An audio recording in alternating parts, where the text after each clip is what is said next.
Hello guys, welcome to our channel centre for social studying.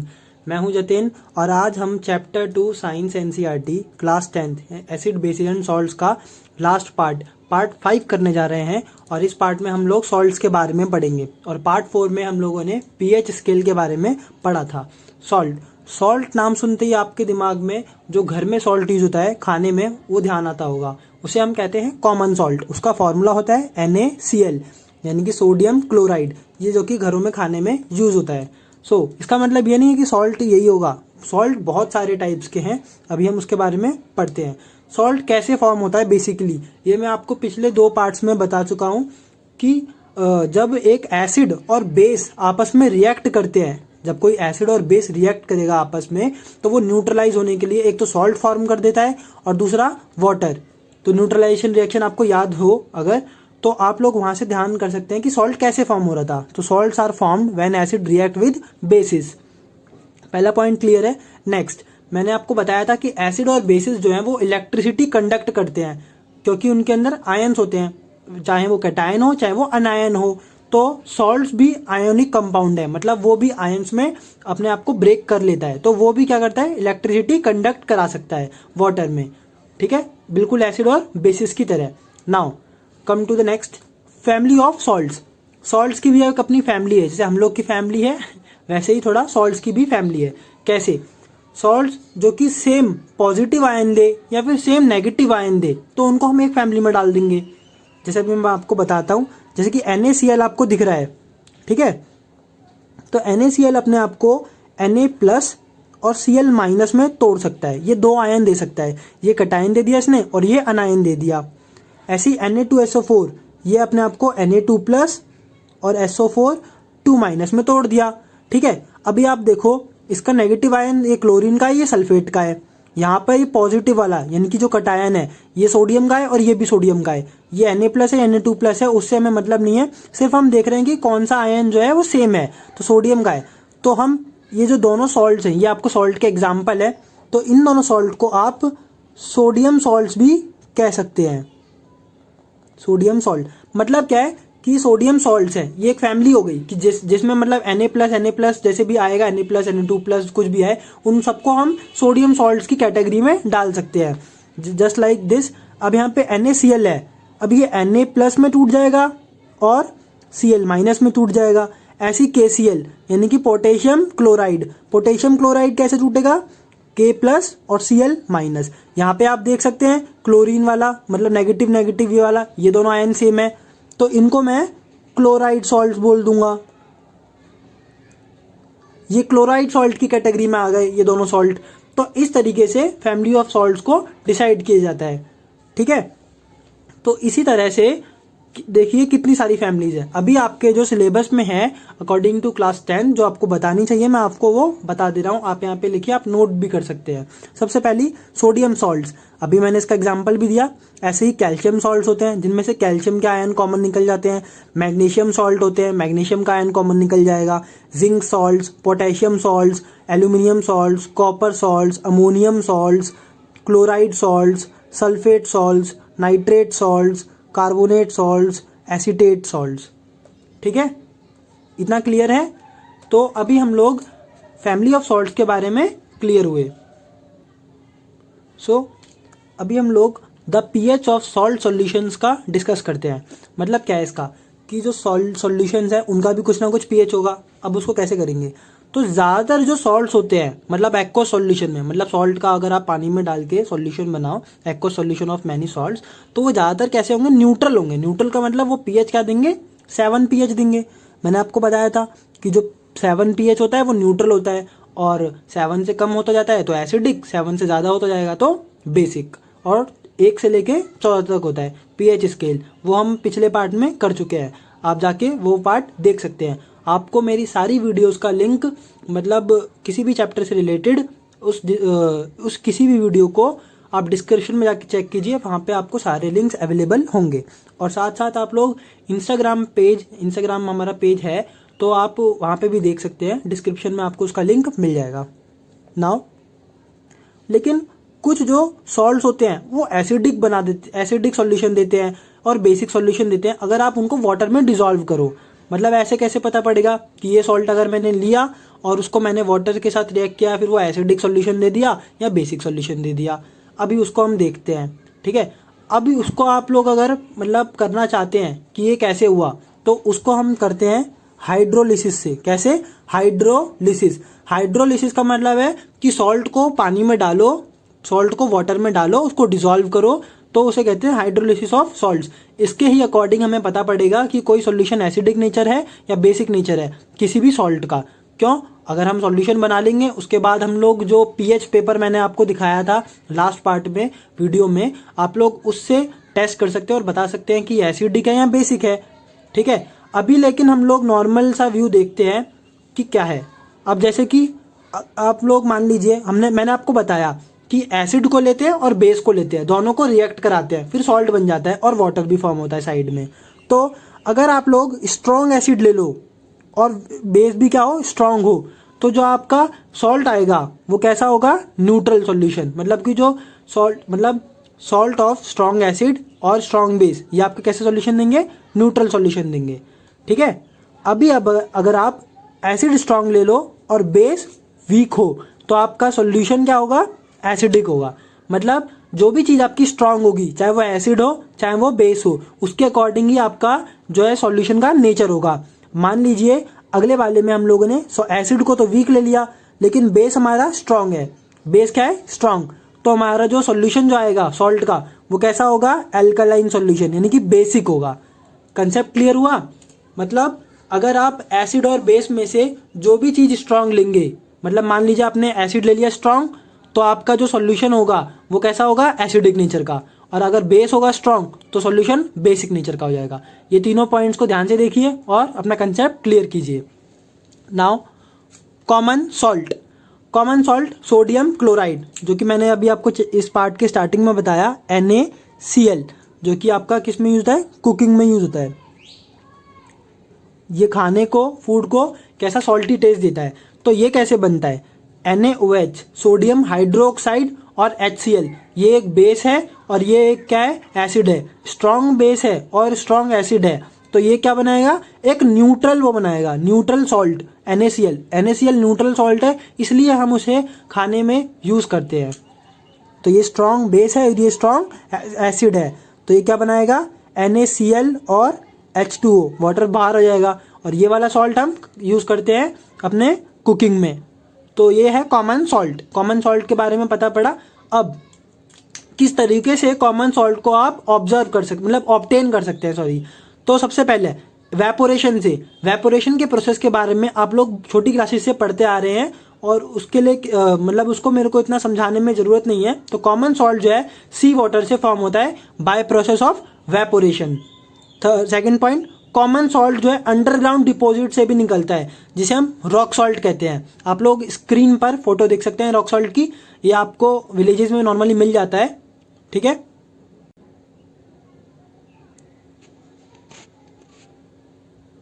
आप लोग यहाँ पर यूजेस ऑफ कॉमन सॉल्ट देख सकते हैं, मतलब कि कॉमन सॉल्ट के क्या क्या यूजेस हैं। सबसे पहले मैं आपको एक बता चुका हूँ कि कॉमन सॉल्ट जो है वो कुकिंग में यूज होता है। आप इसका पॉइंट सेकंड देखिए, कुकिंग में यूज होता है, ठीक है। अभी इसके हम फर्स्ट पॉइंट को क्लियर कर लेते हैं। कॉमन सॉल्ट जो है रॉ मटेरियल है बहुत सारे, मतलब कि केमिकल्स इंडस्ट्री में जो बनते हैं उन्हें बनाने के लिए।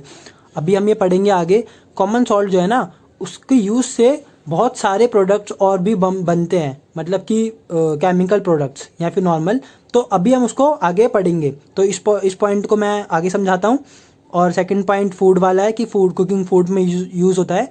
एंड थर्ड पॉइंट ये क्या होता है, प्रिजर्वेटिव की तरह यूज़ होता है पिकल्स में, अचार में। मैंने आपको बताया था एसिड वाले जब मैं पार्ट के बारे में बता रहा था, तो कॉमन सॉल्ट क्या है, प्रिजर्वेटिव की तरह यूज होता है पिकल्स में।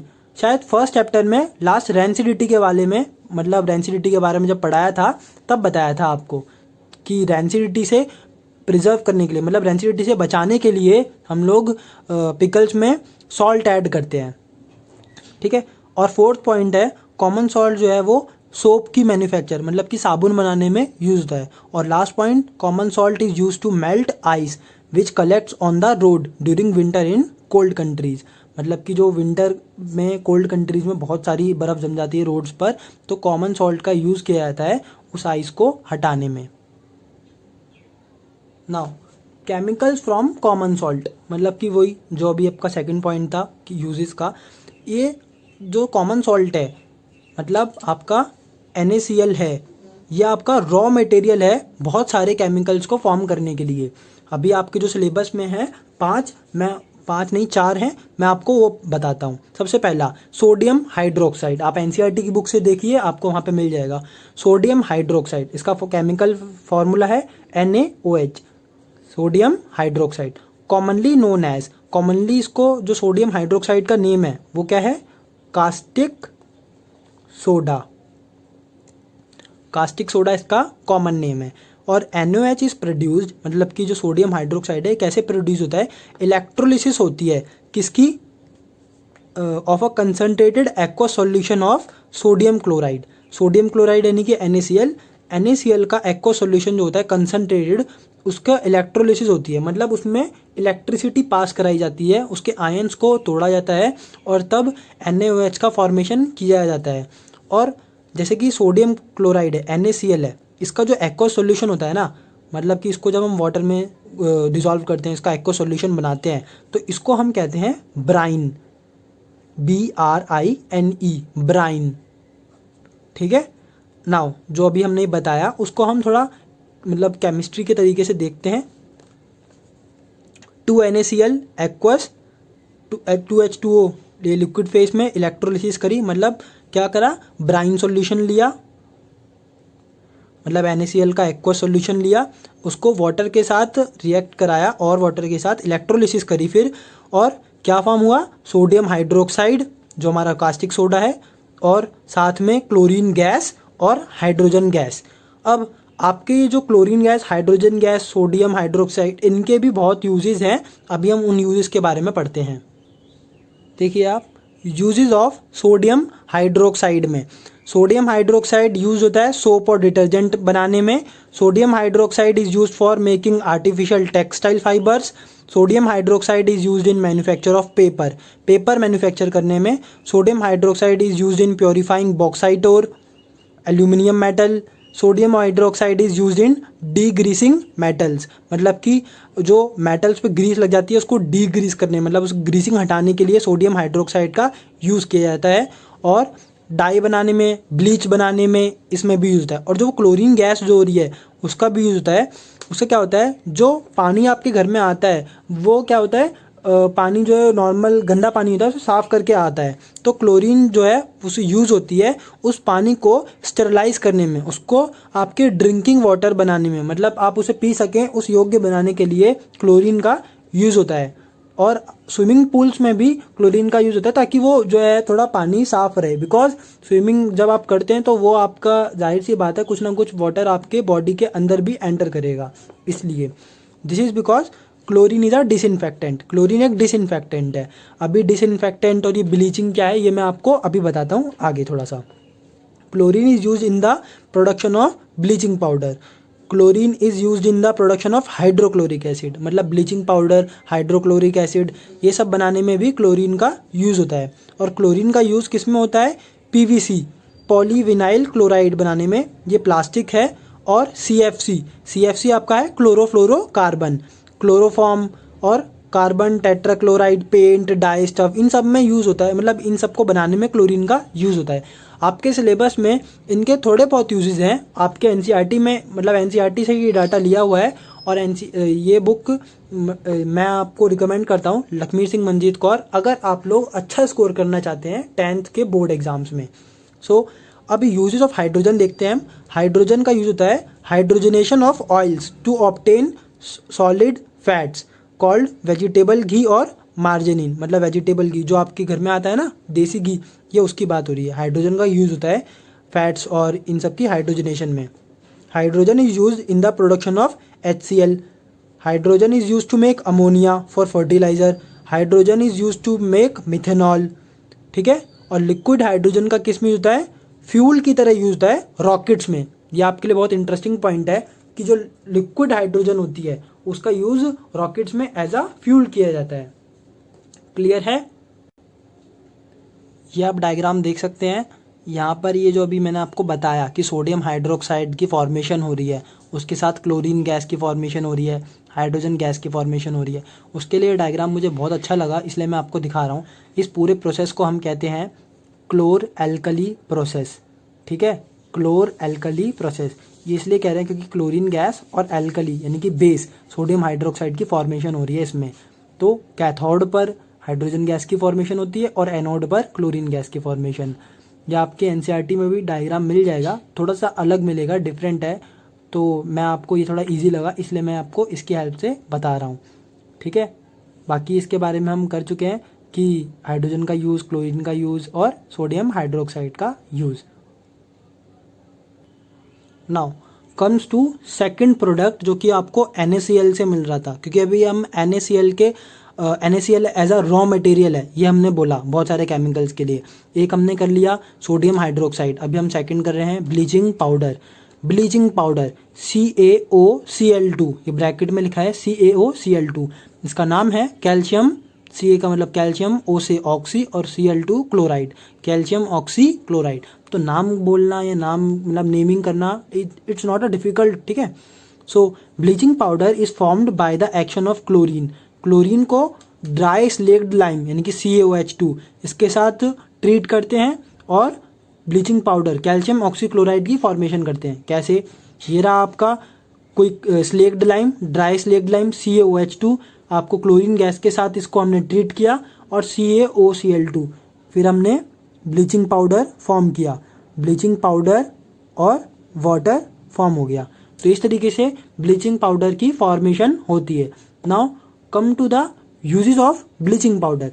अब ब्लीचिंग पाउडर के क्या क्या यूज है? फर्स्ट, ब्लीचिंग पाउडर जो है वो क्लॉथ इंडस्ट्री में यूज़ किया जाता है, मतलब कि लॉन्ड्री में यूज़ किया जाता है, मतलब कपड़ों को साफ करने में।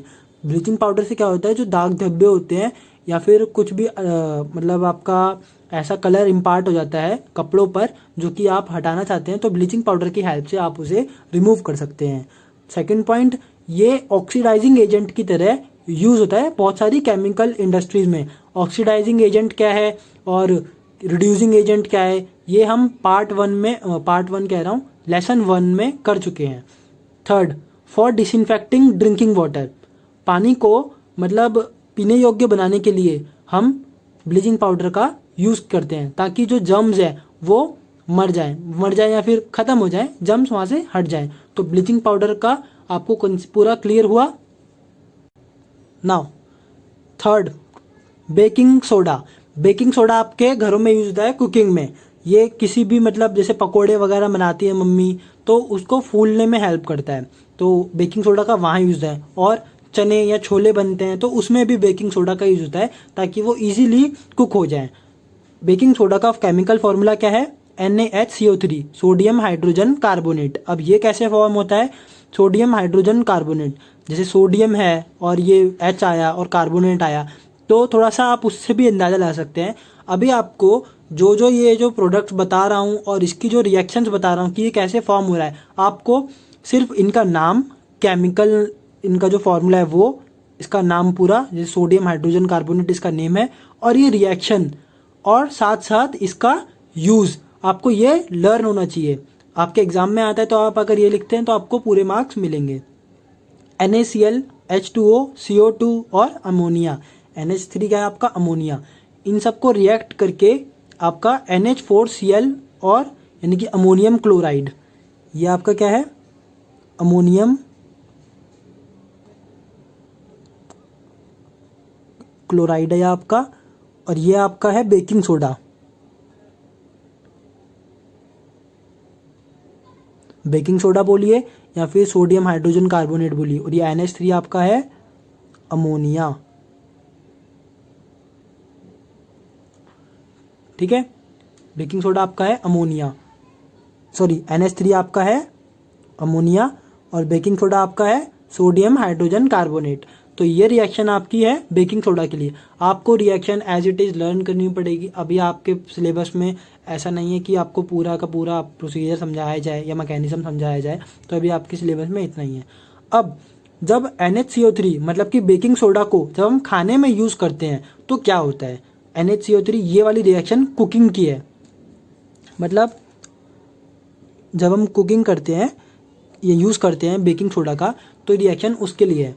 तो क्या होता है, बेकिंग सोडा जो है जब वो हीट उस पर मतलब अप्लाई होती है तो क्या Na2CO3 यानी कि सोडियम कार्बोनेट, ये एक नॉर्मल सॉल्ट है, इसे हम लोग मतलब नॉर्मल सॉल्ट बोलिए, बेस है, और H2O और CO2, ठीक है, H2O और CO2 जो गैस है, ये गैस है, इसकी वजह से जैसे आपके पकोड़े जो थोड़े फूल जाते हैं या फिर थोड़े से मतलब सॉफ्ट हो जाते हैं, वो इस गैस की वजह से हो जाते हैं। ओके, आपका बेकिंग सोडा का अभी हम लोग का ये क्लियर हुआ। अब हम बेकिंग सोडा का थोड़ा यूज़ पढ़ते हैं। For making baking powder, it's a mixture of baking soda, sodium hydrogen carbonate and a mild edible acid like tartaric acid. When baking powder is heated or mixed in water, the following reaction occurs. मतलब reaction वगैरह पूरी बताइए, मैंने आपको यहाँ पे समझा दी थी कि जब हम खाने में यूज़ करते हैं तो क्या क्या होता है। Now second, sodium hydrogen carbonate is also an useful ingredient in antacid. मतलब इसका आंट एसिड में भी यूज़ किया जाता है, मतलब कि इंडाइजेशन को क्योर करने में। It is also useful in soda acid fire extinguisher. Soda acid fire extinguishers के बारे में मैं आपको अपने पिछले लेसन्स में या पार्ट्स में बता चुका हूँ। तो सोडियम हाइड्रोजन कार्बोनेट यानी कि बेकिंग सोडा का यूज़ होता है सोडा एसिड फायर एक्सटिंग्विशर्स में भी। नाउ अभी हम लोग पढ़ते हैं अपना फोर्थ, वॉशिंग सोडा के बारे में।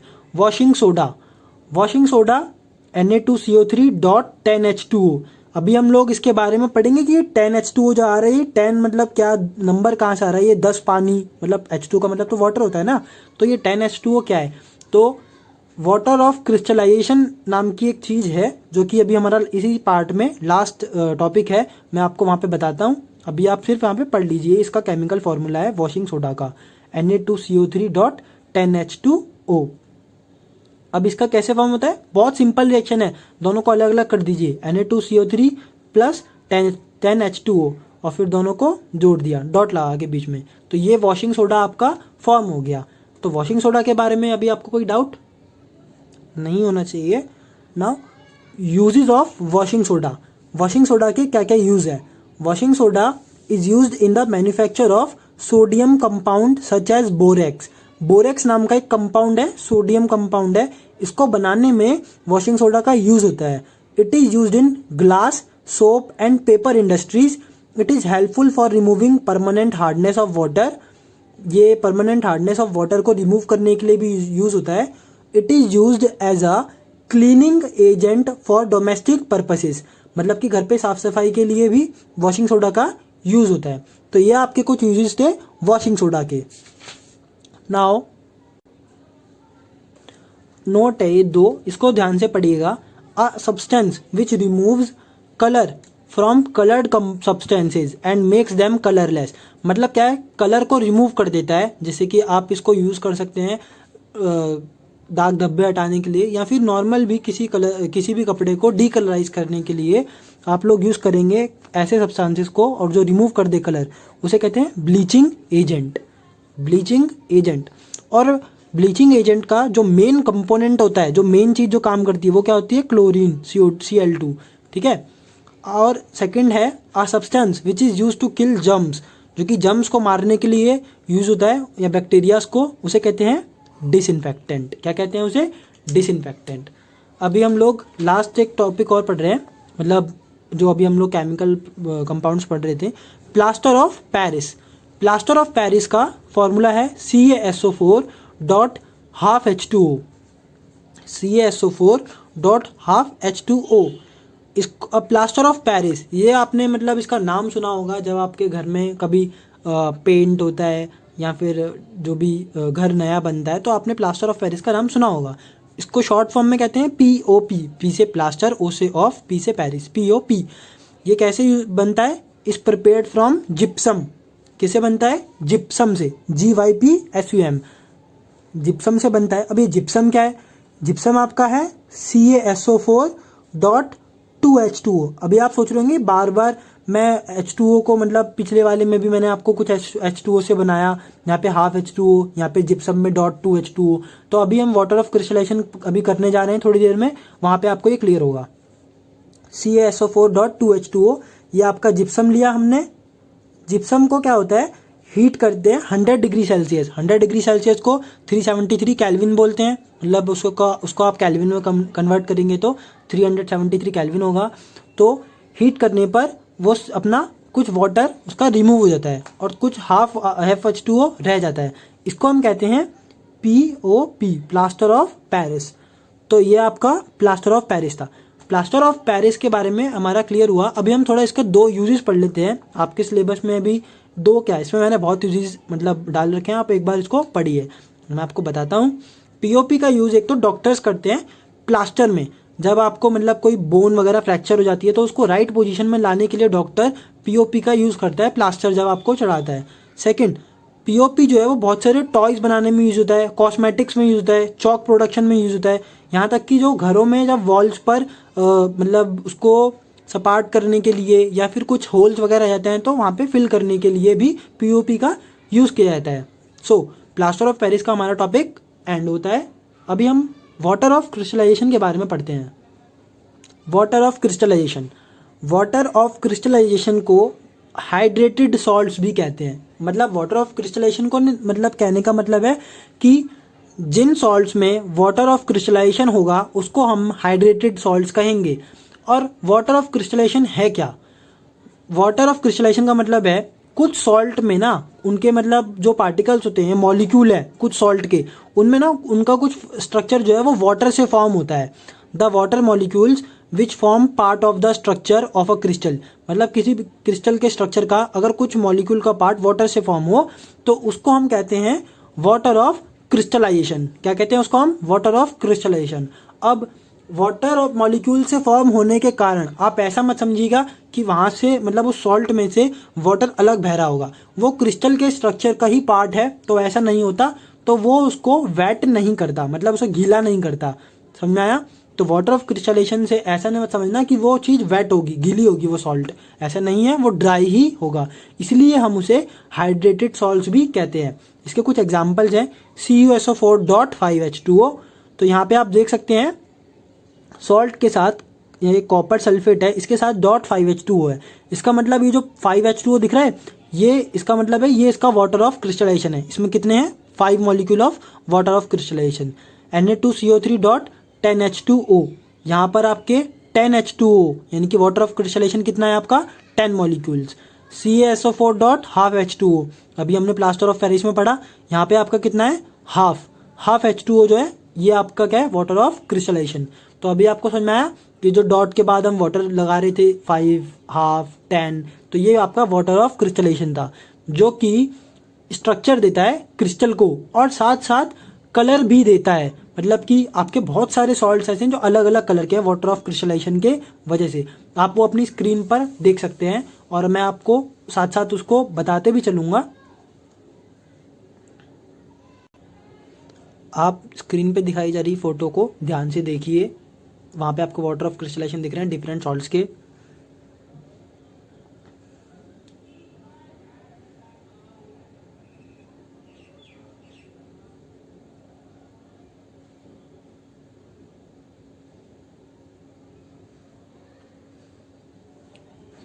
नाउ अभी हम लोग इसका सेकंड पॉइंट देखते हैं कि वाटर ऑफ क्रिस्टलाइजेशन में जो मैंने आपको बताया कि वाटर ऑफ क्रिस्टलाइजेशन से ये मतलब नहीं है कि कोई सॉल्ट कैसा होगा? वेट होगा, वो ड्राई होगा। तो सेकंड पॉइंट आपको यही बता रहा है। नेक्स्ट मैंने आपको बताया कि वाटर ऑफ क्रिस्टलाइजेशन क्या करता है? सॉल्ट्स के क्रिस्टल्स को शेप और कलर देता है। क्या करता है? शेप और कलर देता है। Third, the salt which have lost their water of crystallisation, जब सॉल्ट्स अपना वाटर ऑफ क्रिस्टलाइजेशन लॉस्ट कर देते हैं वो कब होता है? जब आप उसको हीट करेंगे तो जो आपका वाटर ऑफ क्रिस्टलाइजेशन है वो आपका लॉस्ट हो जाएगा। तो आप उसको क्या कहेंगे फिर? एनहाइड्रस ANHYDROUS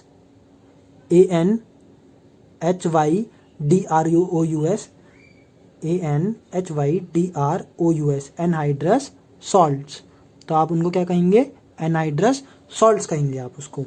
तो और ऐसा करने पे क्या होगा, जो मतलब एनहाइड्रस सॉल्ट्स होंगे, मतलब कि आप हाइड्रेटेड सॉल्ट्स को जब स्ट्रांगली हीट करेंगे और वो अपना वाटर क्रिस्टलाइजेशन लॉस्ट कर देंगे, तो इससे क्या होगा, इससे वो कंपाउंड मतलब इससे वो जो आपका सॉल्ट है वो कलरलेस हो जाएगा। कैसा हो जाएगा? कलरलेस पाउडर नेचर जैसा उसका मतलब आपको दिखने लगेगा, बिकॉज वाटर ऑफ क्रिस्टलाइजेशन आपका लॉस हो चुका है, तो वही आपका शेप और कलर प्रोवाइड कर रहे थे, तो अब वो कलरलेस पाउडर की तरह आपको दिखने लगेगा। सो इसी के साथ ये पार्ट आपका एंड होता है, और आप लोग प्लीज़ वीडियो को लाइक कीजिए, शेयर कीजिए और हमारे चैनल को सब्सक्राइब कीजिए और अपने दोस्तों से भी करवाइए। Thank you.